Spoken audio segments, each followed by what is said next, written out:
Sekejap. Okey. Berlindunglah kamu dengan Allah daripada azab kubur.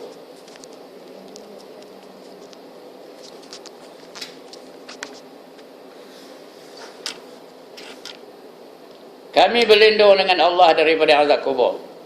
Baginda berkata lagi, berlindunglah kamu dengan Allah daripada segala fitnah yang zahir dan yang batin.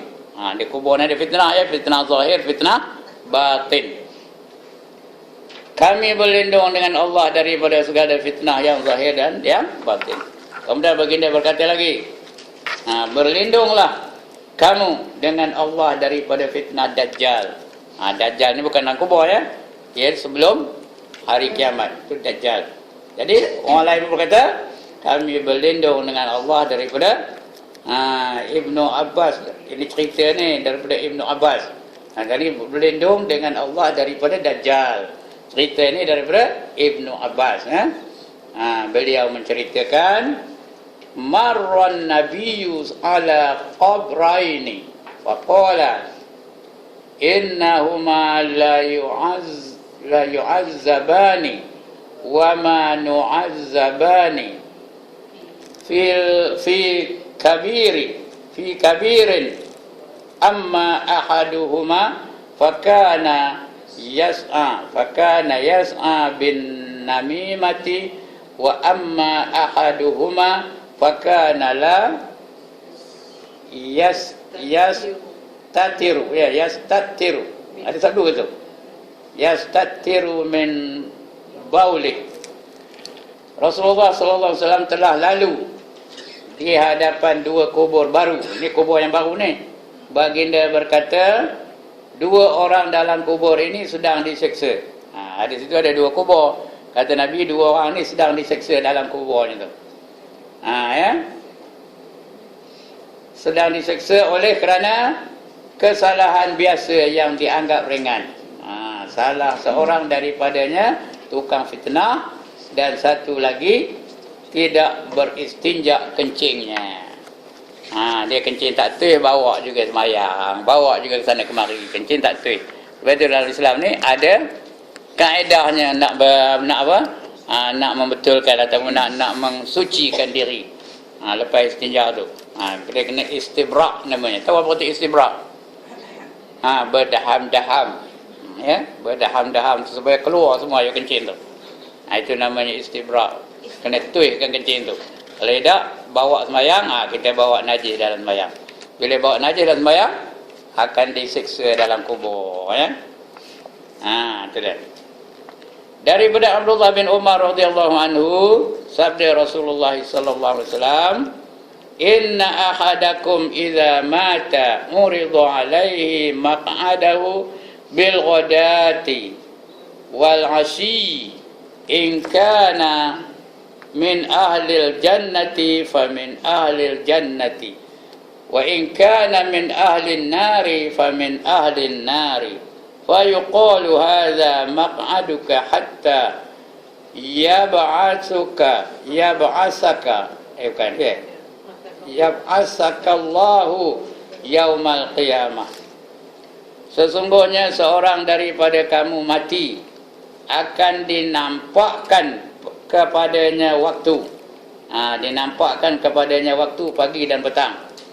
Jika termasuk dalam golongan ahli syurga, maka tempat kediamannya di dalam kalangan ahli syurga. Sebaliknya, jika termasuk ke dalam golongan ahli neraka, maka tempat kediamannya di dalam kalangan ahli neraka juga. Kalau dia ahli syurga, dia sama-sama dengan geng-geng syurga tu. Nampak dia ahli syurga ni, dia termasuk dalam golongan itu. Kalau dia ahli neraka, nampaklah dia orang yang derhaka kepada Allah tu, semua bersama dengan dia. Maka tempat kediamannya di dalam kalangan ahli neraka juga. Artinya dia tu berkumpul-kumpul, berpuak-puak lah ya. Puak ahli syurga dan puak ahli neraka. Dan dikatakan kepadanya, inilah tempat kediaman engkau hingga Allah bangkitkan engkau pada hari kiamat. Dia tempatnya ahli neraka sama dengan geng-geng ahli neraka. Ahli syurga sama dengan geng-geng ahli syurga. Kemudian malaikat kabar, inilah tempat kamu, sehinggalah kamu akan akan berada kamu sehingga hari kiamat. Bila hari kiamat besok baru kamu tetap ahli syurga masuk syurga, ahli neraka masuk neraka. Ya. Adapun mengenai kaifiat penyiksaan dan memberi nikmat di dalam kubur dan cara roh kembali ya pada tuannya, iaitu si mati, kita tidak boleh membicarakan lebih daripada apa yang diterima daripada Rasulullah sallallahu alaihi wasallam.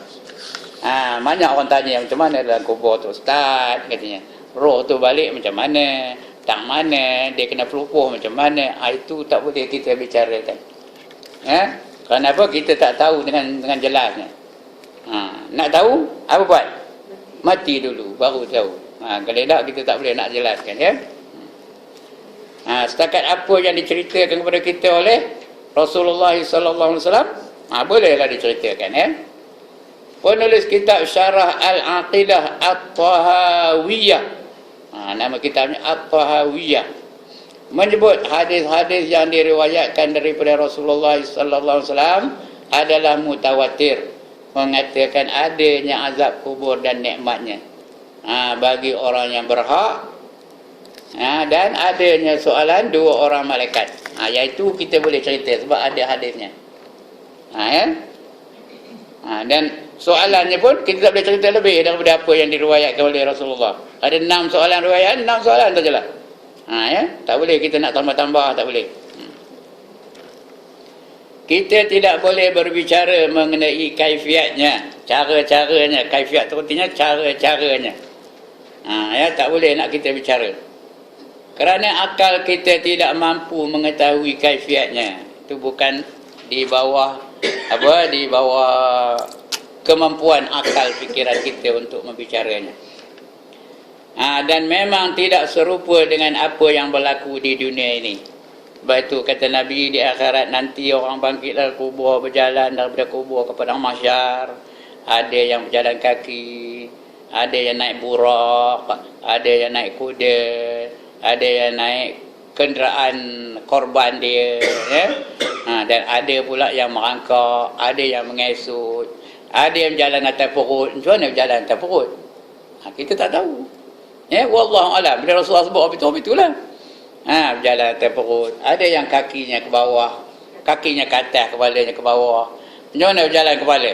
Ada orang berjalan dengan mukanya. Macam mana kita tak tahu nak ngabarkan? Ya. Setengahnya kita boleh bayangkanlah. Tapi setengahnya tak boleh nak kita bayangkan. Itu berlaku di kala hari kiamat nanti, ya.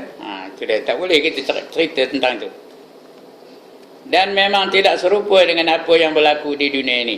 Manakala syarak pula tidak mendatangkan sesuatu yang mustahil pada akal, tetapi kadang-kadang mendatangkan sesuatu yang mengkagumkan akal. Ya. Tak ada mustahil. Di akhirat tu apa pun tak ada mustahil. Kalau Allah kehendaki, tidak mustahil. Tapi kagum kita. Ya. Kembalinya roh kepada jasad bukanlah serupa dengan kebiasaan yang berlaku di dunia ini. Macam mana roh tu balik ke jasad? Macam mana badan tu menerima roh? Balik ke? Boleh berjalan balik ke? Tak ada, tak tentu. Kita tak tahu. Bahkan pengembalian roh kepada jasad adalah suatu pengembalian yang tidak diketahui di dunia ini. Kita tak tahu macam mana dia kembali. Ya. Ketahuilah bahawa azab kubur itu adalah azab di dalam alam barzakh. Setiap yang mati yang berhak menerima azab kubur, ia akan merasainya. Sama ada ia dikebumikan atau tidak dikebumikan. Kadang-kadang dia mati dalam perut ular. Kadang-kadang dia mati jatuh ke berterabang, bercerai-berai, hancur badannya. Kadang-kadang dia mati ditelan rimau atau dimakan di rimau. Kadang-kadang dia mati terbakar, kuburnya pun tak ada. Tapi dia menerima dak azab kubur? Menerima juga, ya. Dalam keadaan dia mati macam itu pun diterima. Macam mana dia akan menerima azab kubur dan juga nikmat kubur akan menerima. Ya. Sama ada dikebumikan atau tidak. Sama ada dia dimakan oleh binatang buas atau dibakar hingga menjadi abu. Macam Altan Toya tu. Mana rupa anunya? Mana rupa badannya? Hancur kena bom. Apa nama bomnya? C4. Kena C4 tu, ya. Habis hancur. Tapi dia akan merasa nikmat atau tidak? Kalau dia beriman, merasalah. Dapat merasa azab ke tak? Merasa azab kalau dia derhaka kepada Allah Subhanahu Wa Taala. Ya? Kalau dia kafir, dia akan diazab. Kalau dia beriman, akan menerima nikmat. Mati syahid. Mati syahid. Mati syahid. Ya. Kalau dia namanya betul adalah Aminah, macam? Macam? Dapat dia nikmat nanti, insya-Allah. Tapi kalau dia betul tentu ya, tak ada apa? Macam? Akan diazab lah. Itu janji Allah, janji Rasul. Ya. Sama ada ia dihukum ataupun tenggelam dalam laut. Orang hukum mati lah macam-macam lah ya.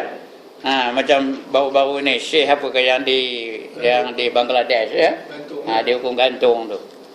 Kalau dia tu orang beriman dan beramal soleh, ahli syurga lah dia tu. Ya. Syahid lah tu.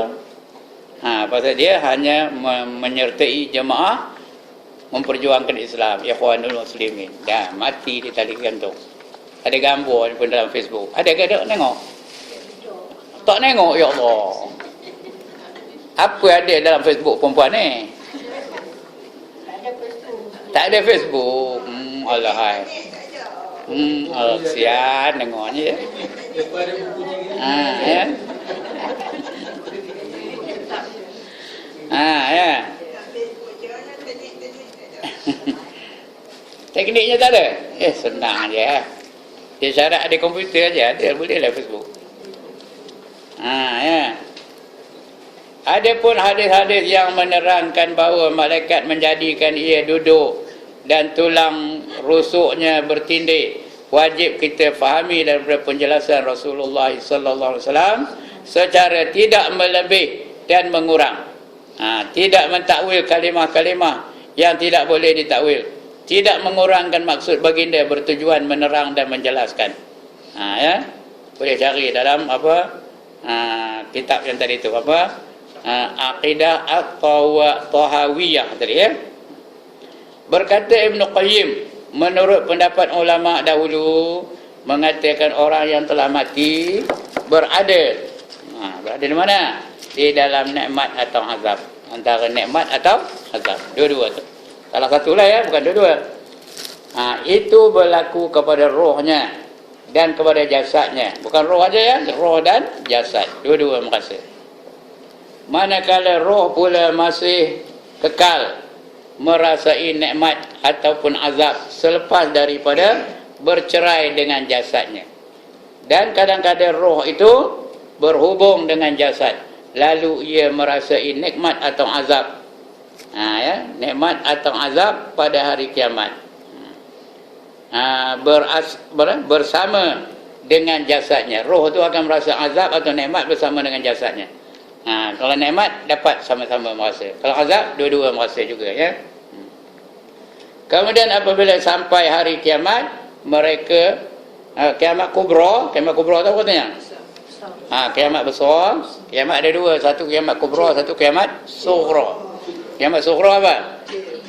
Kiamat kecil. Apa kiamat kecil itu apa? Bila mati seseorang itu kiamatlah dia. Bila katak langgar dia lori, kiamatlah katak tu.